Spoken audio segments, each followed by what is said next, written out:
Olá, vocês que nos acompanham pelas redes sociais. Estamos trazendo mais um estudo da Revista Espírita, esse trabalho grandioso do nobre codificador. Dando seguimento ao nosso estudo, hoje abordaremos a Revista Espírita de outubro de 1858. Temos 8 artigos que compõem a revista que nós iremos comentar.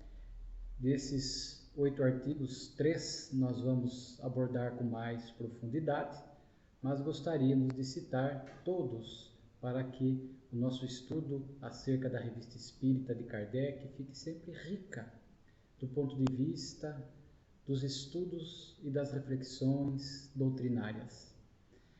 Nesta Revista Espírita, Kardec vai abordar o tema Obsedados e Subjugados, comentaremos mais adiante. O segundo artigo, Emprego Oficial do Magnetismo Animal. Nós vamos perceber aqui que ao longo do estudo da Revista Espírita, Kardec vai se debruçar, vai se empenhar em estudar essa questão dos fluidos humanos, do fluido magnético que nós encarnados temos enquanto estamos na experiência carnal. E este é um artigo importante porque Kardec destaca que um rei, o rei Oscar, estava enfermo há 2 anos e em que pese todos os esforços médicos não conseguiram curar o problema físico que o rei tinha. E os próprios médicos, era um conselho de médicos, portanto, alguns médicos aconselham o rei a procurar um magnetizador, a fim de que ele pudesse agora se beneficiar desse fluido magnético do encarnado.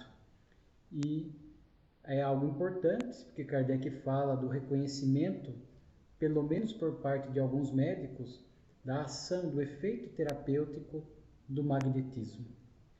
E é um avanço muito grande. Vivíamos uma época de muitos preconceitos, negações, materialismo.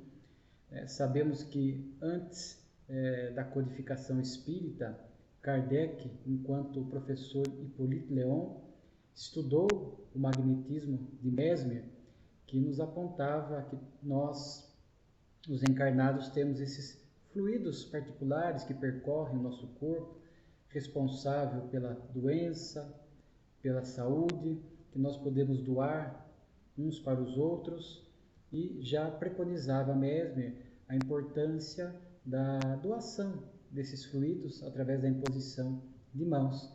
Então, certamente o rei foi beneficiado pelo magnetismo, chamando, portanto, um magnetizador.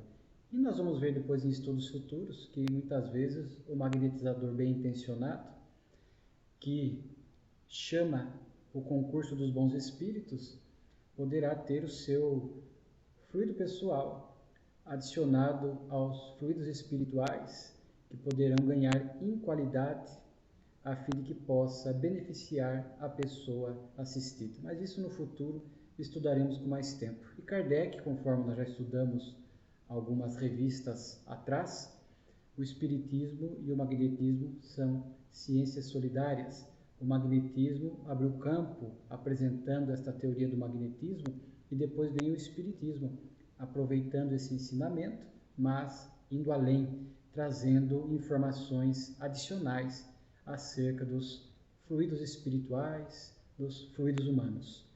O terceiro texto, da revista, também nessa linha, magnetismo e sonambulismo ensinados pela Igreja.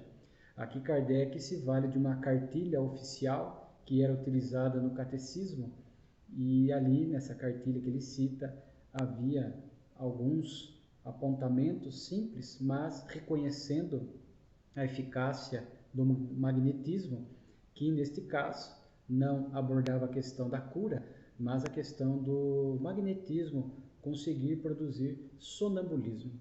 Algumas pessoas tinham sonambulismo espontâneo, outras pessoas necessitavam desta ação exterior, deste fluido magnético que a induzia ao estado de sonambulismo. Então vemos aqui 2 artigos, por isso que estão na sequência.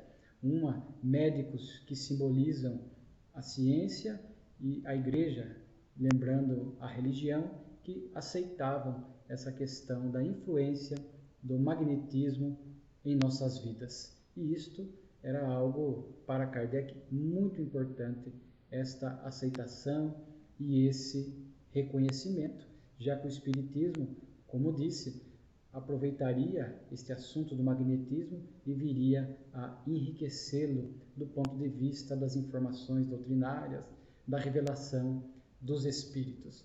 O próximo item, o mal do medo, também nós vamos abordar um pouco mais adiante. O outro artigo, teoria do móvel das ações, né? Fala a respeito da influência espiritual, que nós vamos ver no primeiro artigo, quando iremos comentá-lo mais adiante, onde Kardec fala dessa influência espiritual, de que não há demônios, ou seja, seres eternamente destinados ao mal, e não há arrastamento irresistível, nós sempre temos condições de nos opor à ação dos espíritos inferiores, através da força moral, vamos ver mais adiante. Um artigo também assim interessante, vamos encerrar o nosso estudo de hoje com ele, acerca do assassinato de 5 crianças por outra de 12 anos, algumas informações que o Espiritismo nos traz para poder compreender um fato triste dessa natureza.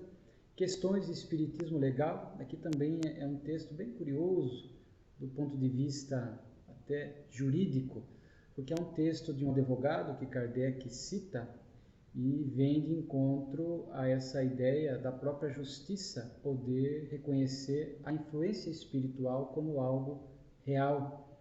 Vivíamos à época um intenso materialismo, então ter às vezes este reconhecimento por parte da justiça ou este assunto discutido dentro de ações judiciais era algo também que Kardec entendia de grande importância àquela época. Aqui o advogado fala que um parisiense compra um castelo e, ao ir até o castelo, após regularizar tudo, com algumas pessoas, alguns amigos, ele observa que o castelo está, como diz alguns, mal assombrado, ou seja, espíritos produzindo fenômenos espirituais, ruídos, pancadas, a campainha tocava toda hora, objetos se movimentando, e naturalmente que isso causou-lhes, não só do dono, mas dos amigos, um pavor muito grande. E o advogado cita um caso antigo de 1590, onde uma pessoa aluga uma casa e diz ele, na linguagem, a casa estava infestada de fantasmas, ou seja, de espíritos ali produzindo fenômenos. E também na época tentou-se cancelar esta locação. E aqui no caso o advogado fala do castelo, a tentativa de cancelar a compra e venda por vícios redibitórios, vícios ocultos. São bens, objetos que nós compramos e têm defeitos ou vícios ocultos, permitindo o cancelamento. E aí o advogado fala que se o comprador conseguir demonstrar que esse fato já existia no castelo, já havia essa manifestação espiritual produzindo esses fenômenos, e se isso era do desconhecimento do comprador, que era em tese possível de ser cancelada esta compra e venda por vícios redibitórios. Então é algo também, um texto bem interessante. E o último, fenômenos de aparição. Uma irmã que estava doente tem uma repentina melhora, às vezes nós chamamos daquela melhora da morte, a pessoa dá uma melhorada, para os familiares darem um descanso mental, se desconectarem um pouco daquela situação, e aí a pessoa, o familiar vem e morre logo em seguida.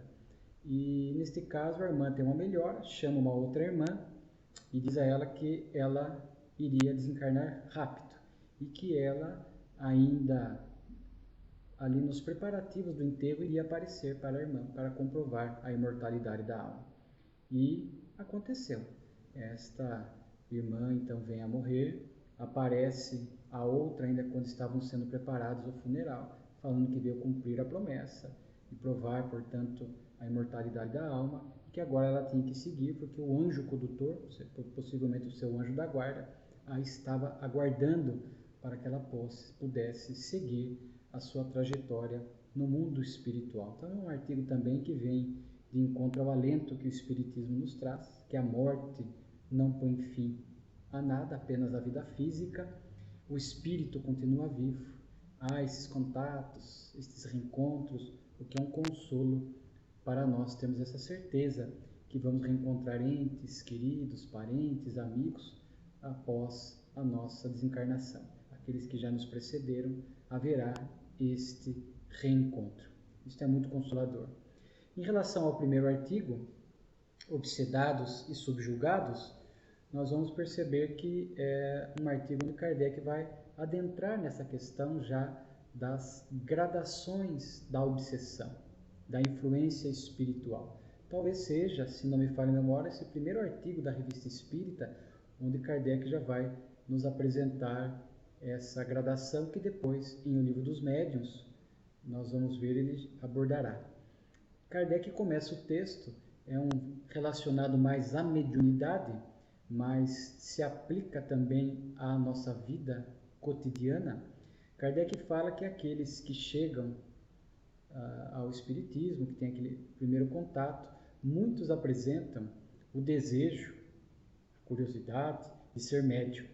Há um pouco ainda, até hoje, vemos pessoas que chegam da casa espírita e há um pouco desse mito, dessa fantasia, ou dessa curiosidade de ser médium, achar que já nas reuniões mediúnicas os espíritos vão se fazer visíveis, que há fenômenos, como uma coisa sobrenatural. Então, muitas chegam com esse ímpeto e pressa, e depois vão perceber que não é bem assim. Então, muitos querem, às vezes, sem estudo, sem comprometimento moral, adentrar as tarefas da mediunidade, o que, dessa forma apressada, nunca será recomendável. Aí Kardec aproveita esse texto para fazer um extraordinário alerta a essas pessoas que muitas vezes têm pressa na mediunidade, pressa nessa relação com os espíritos, ou descuidam, não prestam atenção em questões importantes nessa influência dos espíritos em nossas vidas. Kardec vai trazer diversos pontos, nós vamos aqui explorar alguns. Kardec fala que nós vivemos cercados por uma nuvem de espíritos que espiam nossos atos, leem os nossos pensamentos, uns bons, outros maus. Então já é o primeiro alerta. Paulo de Tarso diria uma nuvem de testemunhas. Kardec fala nuvem de espíritos. Ambos estavam falando a mesma coisa. Nós sabemos que esta relação entre mundo físico e mundo espiritual é intensa, é permanente. Os espíritos pululam à nossa volta, mas não podemos dizer que todos são bons e querem nos ajudar, ou que todos são maus e querem nos atrapalhar. Nós já estudamos a questão da escala evolutiva, diversas categorias de espíritos, então Kardec relembra isso. Alguns são bons, outros são maus. E aí nós vamos aprendendo com o Espiritismo que a questão da sintonia, com qual tipo de espíritos vamos sintonizar, é escolha pessoal. Através das nossas atitudes, dos nossos pensamentos, dos nossos desejos, das nossas escolhas morais, nós vamos estabelecendo esta sintonia. Kardec alerta que a Terra é ainda um mundo atrasado, de provas e expiações, e que temos uma quantidade maior de espíritos inferiores, o que recomenda uma atenção e um cuidado ainda maior nessa questão da sintonia e nessa questão da aceitação de tudo que provém do mundo espiritual. Kardec chega a dizer que alguns espíritos se vinculam e agem em nós sem que percebamos. Que a gente sabe que normalmente esta inspiração, que é o fenômeno mais comum, ela é oculta para a maioria das pessoas. Não percebem que os espíritos estão agindo, gerando ideias na sua intimidade, na sua mente, e as pessoas, portanto, não se cuidam, vivem inconsciente desse fenômeno e muitas vezes tomando atitudes equivocadas, alimentadas, reforçadas, potencializadas por essa influência espiritual de má qualidade. E esta influência dos espíritos ainda imperfeitos, momentaneamente inferiores, que estabelecem um domínio sobre nós, tem essas etapas que nós falamos no início: a obsessão, a subjugação, né, e a fascinação, que Allan Kardec, recomendamos o estudo aos nossos queridos ouvintes que nos acompanham, né, que aqueles que nos assistem, o Livro dos Médiuns, capítulo 23. Ali há um estudo completo de Kardec, repito, relacionado à mediunidade, mas também se aplica à nossa vida cotidiana, porque no dia a dia todos somos médiuns. Às vezes não somos médiuns ostensivos, psicografia, vidência, audiência, mas a mediunidade de inspiração, todos nós a possuímos. Portanto, esses alertas de Kardec são importantes. As etapas da obsessão, que mais adiante nós poderemos estudar, mas assim de forma bem simples. A obsessão simples começa com ideias estranhas que começam a aparecer em nosso pensamento, menos frequentes no início, mas ideias que a gente percebe que não são nossas, ideias meio desconectadas, estranhas. Mas se nós não agirmos com cuidado neste começo, mais vigilância, rechaçar essas ideias, não colocá-las em prática, elas vão ganhando frequência, cada vez mais intensas, e se tornam fascinação, quando paralisa o senso crítico do indivíduo, paralisa o raciocínio.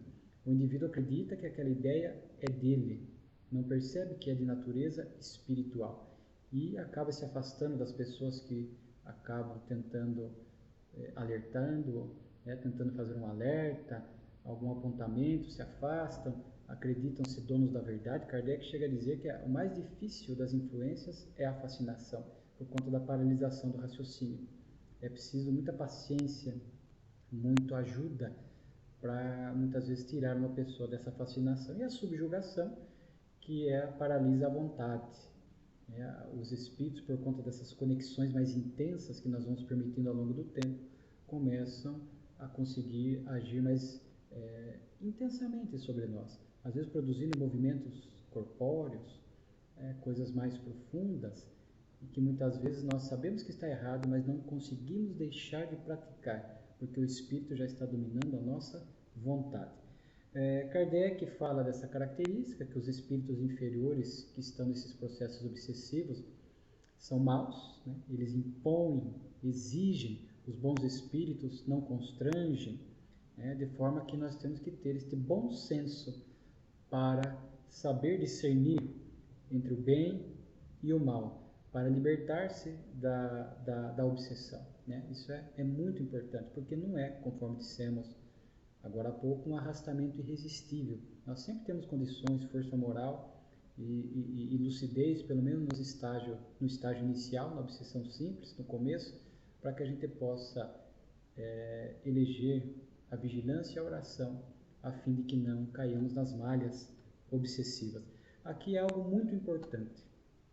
Kardec vai refutar a possibilidade de haver possessão, só que ele vai reconsiderar ao longo da Revista Espírita, porque Kardec não aceitava a possessão, porque ele dizia que trazia a ideia de que o espírito obsessor é eternamente mau, e isto não acontece. Nós sabemos que o espírito está momentaneamente equivocado, cedo ou tarde vai despertar, porque é um filho de Deus, traz dentro de si as potencialidades divinas, e Kardec não aceitava a questão, tinha dificuldade da questão da coabitação, porque possessão dá a impressão que expulsou o espírito do corpo e tomou conta. E a gente sabe que não acontece isso. O espírito, o nosso espírito nunca sai do corpo definitivamente, só com a desencarnação. Então, Kardec vai rever isso, nós vamos estudar mais à frente, ele vai admitir a possessão, que é uma subjugação mais intensa, porque haverá sim quase que uma coabitação ao espírito do encarnado, este espírito que está possuindo, e ele passa a usar o corpo como se fosse seu, usa a boca como se fosse sua, os olhos como se fossem seus, os ouvidos como se fossem seus. Então há realmente um domínio muito profundo. Daí o nome possessão, que Kardec, repito, vai reconsiderar e vai inclusive estudar esse assunto mais adiante na Revista Espírita, culminando no capítulo 14 da obra A Gênese, no item Obsessões e Possessões, onde ali Kardec vai explicar muito bem a distinção, os cuidados, e uma curiosidade para quem vai estudar, chega inclusive a falar da boa possessão, bem interessante. Fica aqui a nossa sugestão de leitura e estudo. Kardec, portanto, faz esses alertas, né, para não termos essa crença cega e irrefletida nos espíritos, que muitas vezes são capciosos, se utilizam de sofismas, né, eles manuseiam as ideias e as palavras para tentar construir uma verdade, uma realidade, mas que com cuidado e bom senso não se sustentam, são astutos. Então, seja na psicografia, seja na audiência, seja nessa inspiração que nos chega, às vezes as ideias são tentadoras, são ideias que muitas vezes apressadas nós aceitamos, mas analisadas com mais cuidado, percebemos os espíritos agindo desta forma, como Kardec fala, de forma astuta, capciosa. Então, há que se ter muito cuidado para não cair nas artimanhas, nas armadilhas desses espíritos que querem nos prejudicar. Kardec chega, inclusive, a citar o caso do Sr. F., que tinha uma mediunidade ostensiva da psicografia, mas caiu nas malhas da obsessão, caiu no domínio de um espírito inferior. Só que ele não percebia. Possivelmente já era um estágio de fascinação, que ele não percebia. Ele psicografava a toda hora, a todo momento, sem critérios, sem cuidados, sem descanso.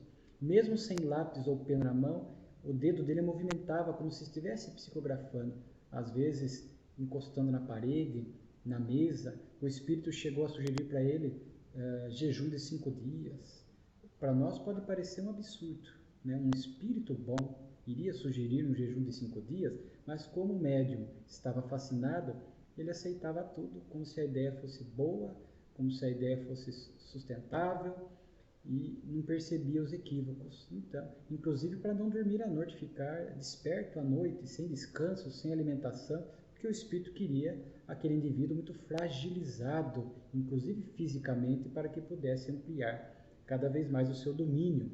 Kardec orienta o Sr. F., à luz da lucidez do espiritismo, ele percebe o equívoco, ele consegue, portanto, harmonizar, equilibrar a mediunidade.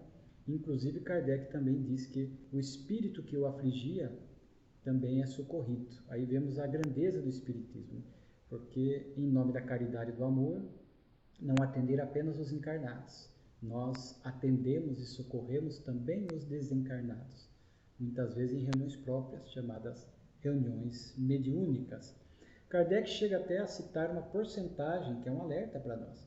Chega a dizer que 75% dos maus pensamentos e das más ações estão sustentadas na influência espiritual. Então vejamos a dimensão que chega, né? Portanto, o cuidado para mantermos uma sintonia bastante elevada, cuidadosa, né? E ele encerra o artigo trazendo mais dicas, apontamentos assertivas, né? Destaca a importância do bom senso, para que possamos sempre manter o bom senso, o diálogo, o estudo, né?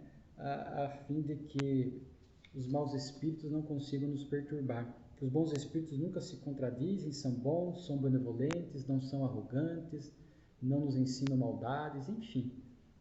E isso no Livro dos Médiuns, repito, nós vamos encontrar uma vasta orientação para todos esses cuidados que servem para o nosso cuidado cotidiano, para que quando as ideias nos cheguem à mente, nós possamos ter esse cuidado de analisar e usar o livre-arbítrio. Afastar aquelas que são de má qualidade e acatar aquelas que são realmente boas e que vão nos ajudar aqui na Terra. Então fica aqui essa sugestão do capítulo 23 do Livro dos Médiuns e também o capítulo 9 da segunda parte do Livro dos Espíritos, que fala da intervenção dos espíritos no mundo corpóreo. O segundo item que nós gostaríamos de desenvolver, o mal do medo, é um artigo que traz uma história real de um médico que ele havia deixado a sua carruagem estacionada e ele esqueceu uma garrafa de rum de boa qualidade na carruagem. Logo depois ele lembra e preocupado que alguém pudesse fazer uso disso, ele desce e diz ao chefe do estacionamento, que fala que tinha esquecido uma garrafa na carruagem, que ele é para alertar os cocheiros, porque tratava-se de uma garrafa que tinha veneno forte. Aí ele volta para a sua residência e logo pessoas apressadas vão até lá, dizendo que 3 cocheiros estavam passando mal, com dores terríveis nas entranhas, que tinham bebido o líquido da garrafa. Então veja que interessante, né? Porque o médico, inclusive, teve que fazer um esforço muito grande para convencê-los de que era rum de boa qualidade, que não era veneno. Que ele teria dito aquilo apenas para que ninguém tivesse a curiosidade de experimentar. Mas quando ele falou, naturalmente que os cocheiros já tinham bebido. E quando tomaram contato com a notícia de que poderia ser um veneno mortal, começaram a passar mal. Por isso que é o mal do medo. Kardec vai perguntar a São Luís se porventura não teria havido a modificação da propriedade daquele líquido, que ele de fato não tinha se tornado algo venenoso, que tivesse produzido esse mal físico nos cocheiros. E São Luís diz que não houve isso. O que aconteceu é o que ele chama de arrepio do medo, porque diz São Luís que os cocheiros foram influenciados por espíritos, né, que são brincalhões, espíritos que estavam ali querendo se divertir e que sugeriram aos cocheiros que tomassem aquele líquido. E a gente percebe que às vezes existem obsessões assim, estudamos agora há pouco a questão da obsessão, às vezes são espíritos que ainda sustentam o vício da bebida, por exemplo, no mundo espiritual, sabendo da garrafa de rum, inspiram, já como eles não podem beber mais, estão sem o corpo físico, inspiram as pessoas ali próximas que têm defeitos morais, porque sempre os espíritos vão agir dentro de defeitos morais que nós já temos essa predisposição moral, e aí esse espírito brincalhão, ou esses espíritos, influenciaram os cocheiros para que eles pudessem beber, para que eles pudessem, vinculados num processo obsessivo, perispírito a perispírito, sentir novamente a sensação de ingerir uma bebida alcoólica. Que é isso que os espíritos registram, essa sensação compartilhada, porque estão vinculados àquelas pessoas que eles estão obsediando. E aí São Luís fala desse arrepio do medo, que o medo produz esses efeitos fisiológicos, diz ele, né? Gerando frio em certas partes do corpo, gerando, portanto, contrações nervosas, cólicas abdominais. Então foi isso que aconteceu. Os cocheiros, ao ouvirem dizer que era veneno, aquele medo intenso que tomou conta deles fez com que eles tivessem essas reações fisiológicas. E é claro que aqui nós não poderíamos deixar de falar um pouquinho a respeito do medo, essa ação nefasta. O medo é uma emoção natural. Então nós não vamos dizer para as pessoas não tenham medo. O medo é uma emoção natural que decorre do instinto de preservação, a fim de que, diante das situações de perigo que possam colocar a nossa vida em risco, nós possamos tomar algumas cautelas, algumas ações, algumas medidas que evitem a nossa desencarnação. Então ele é útil. Enquanto sob controle, nessa dosagem natural, o medo é perfeitamente útil em nossa existência. Por isso dissemos natural. O problema do medo é quando ele está fora do padrão da normalidade. Seja em carência, são pessoas que às vezes adotam condutas perigosas, sem receio, sem nenhum temor, correndo o risco, inclusive, de perecerem, serem suicidas indiretos. Então, quando uma pessoa está assim, é perigosa, porque ela pratica coisas perigosas, assume riscos desnecessários que muitas vezes poderão fazer com que ela venha a desencarnar e regressar antes do tempo para o mundo espiritual, conforme dissemos, na qualidade de suicídio indireto. Então, não ter medo nenhum, ele é algo patológico, doentio. O excesso do medo também, ele é patológico, que daí a pessoa começa a criar medos fictícios, começa a potencializar o medo, começa a se privar de situações que eram naturais do processo evolutivo e começam a achar que vai acontecer alguma coisa de ruim numa situação comum, que não vai acontecer. Então, o medo nos priva de experiências e convivências e situações, porque nós passamos a achar que vai acontecer algo de errado. E muitas vezes, quando trazemos a matriz do medo patológico, esse medo descontrolado, naturalmente que espíritos obsessores poderão se sintonizar, potencializar este medo. Portanto, repetimos, criando medos fictícios, às vezes, ou intensificando uma situação que é normal, a fim de que a pessoa tenha um excesso de preocupação, um excesso de medo, achando que vai acontecer algo perigoso, quando não há risco algum. As pessoas que estão dentro do padrão normal, olham e falam, não, fulano, você pode ir até lá, pode ir até tal local, tal situação, tal evento, não vai lhe acontecer nada, está tudo bem. Não, mas pode acontecer isso, pode acontecer aquilo. Então a pessoa fica criando coisas por conta desse medo patológico. Por isso que ele é prejudicial para o processo evolutivo. E do ponto de vista físico, porque o medo, em sendo uma emoção, ele tem reações fisiológicas.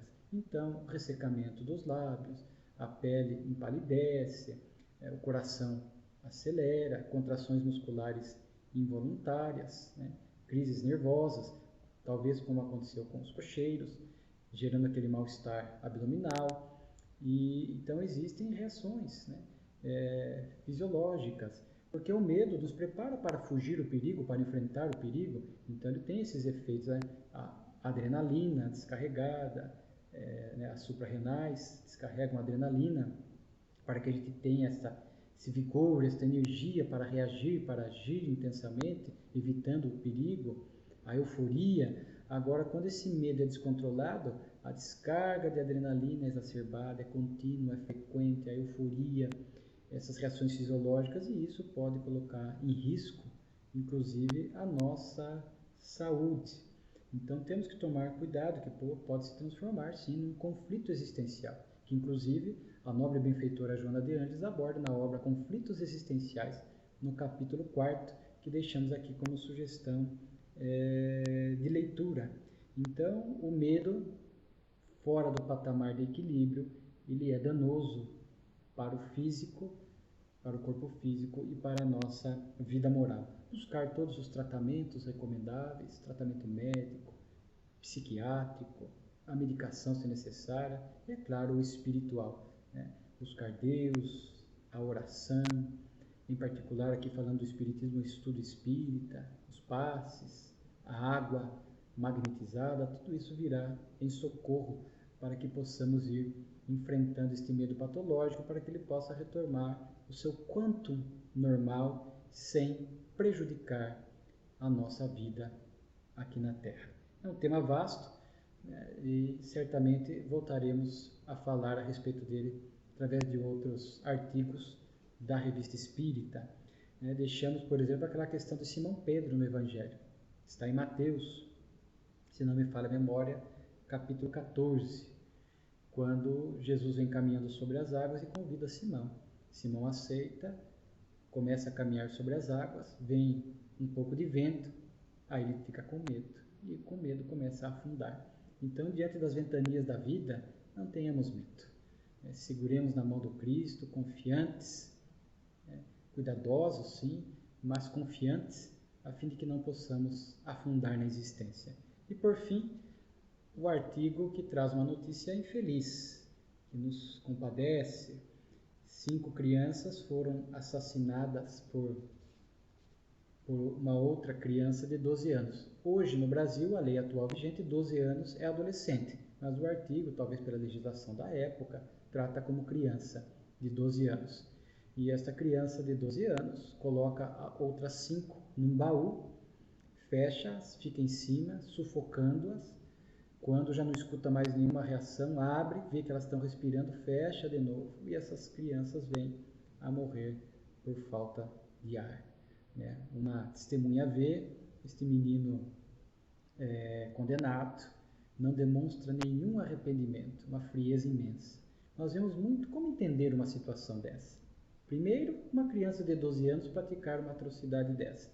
E como que alguém pratica, seja um adulto ou uma criança, algo tão cruel, tão frio, tão violento como este, E aí nós vamos entender. Sem a reencarnação é impossível entender.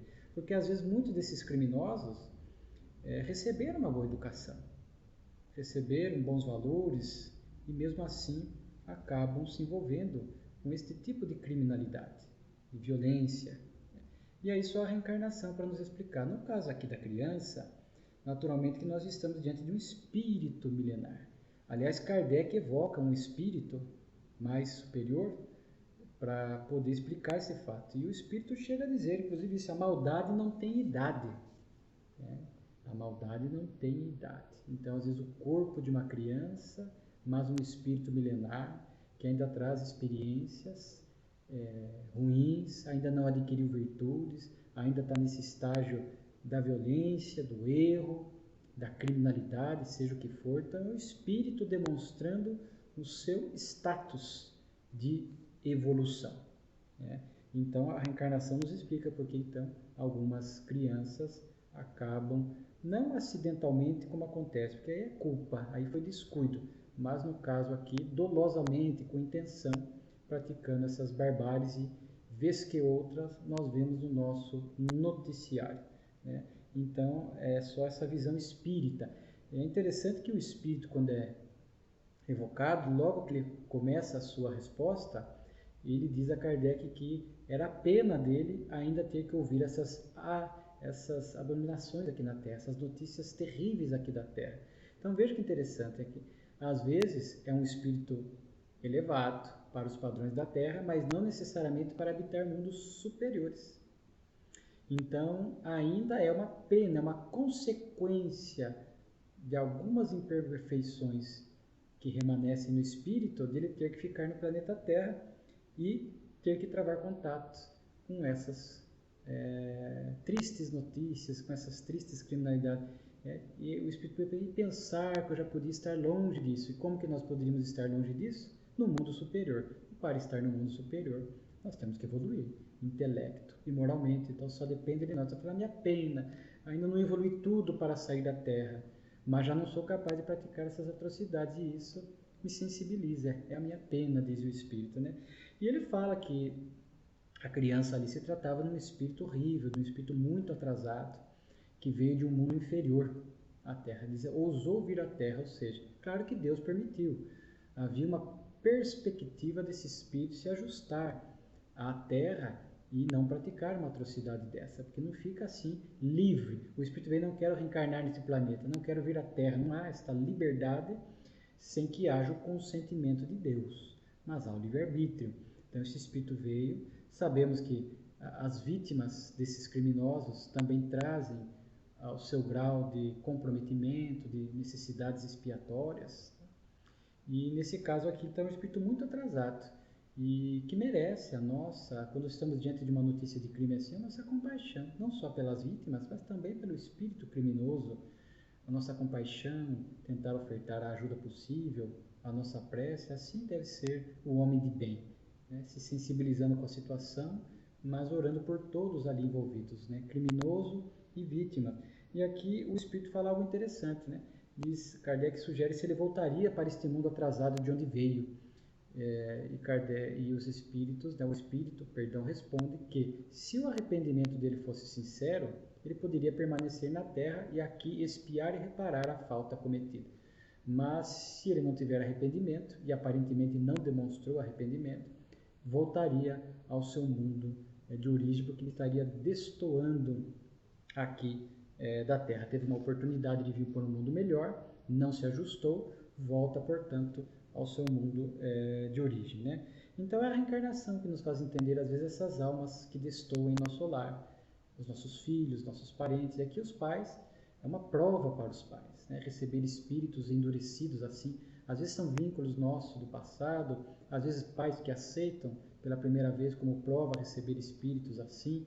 E muito cuidado na primeira infância, olhar as inclinações, as tendências dos filhos da primeira infância, que às vezes já vão revelando um pouco de violência, de agressividade, de maldade, para que toda ajuda possa ser ministrada. Sobretudo, ofertar uma boa educação moral, um bom exemplo, se necessário, a ajuda médica, psicoterapêutica. Então, há que se ter este olhar amoroso de um bom educador à primeira infância, porque às vezes poderão estar em nosso lar espíritos que, se não praticam este nível de crueldade, poderão trazer dificuldades morais, outras que estão ali, muitas vezes escancaradas na primeira infância através das atitudes. E pais descuidados acabam não dando uma educação correta, não agindo sobre esses defeitos de forma pontual.